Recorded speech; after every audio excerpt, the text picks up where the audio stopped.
Okay, so here we have a OL100 Ollie flush panel. So just a few words on this. So this usually would have a set of flush buttons in here, pneumatic ones. In this particular case, they've been removed. So this is an example panel.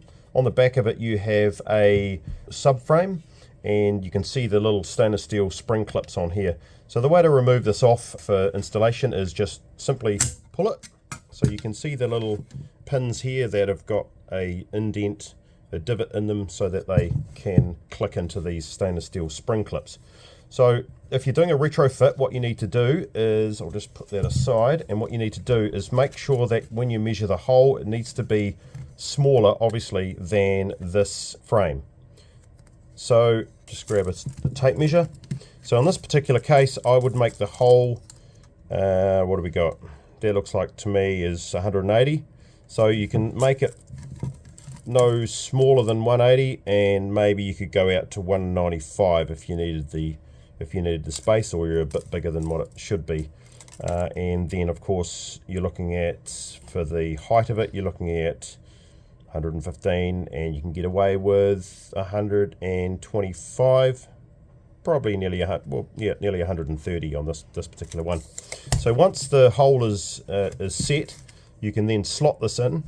So for mounting in your custom made hole, you can use a countersink screw, one at each diagonal corners should be fine. It doesn't have to be much, as long as it's nice and hard up against the wall. So you could use a little countersunk screw like this, obviously however long it needs to be, to get into something solid. So you drill a hole in here. I'd drill a 5mm hole, then I'd drill a countersink piece so that it fits right in, so it doesn't conflict with the back end of the flush panel. So hopefully that helps. There is the original holes that they mount on through here, so you can also use those. You just have to have a screw with a bigger head, or otherwise maybe with a washer, and then you can go through to something that's solid in there. If you've got something solid the opposite side, you can just use the ones on the inside of here. But as long as it's mounted nice and solid, this plate will click on and off no problem at all. So when you push it on, it'll click nicely, and then to pull it off is just, if it was already on the wall, you'd pull it off like so. So it requires a little bit of effort, but not too much.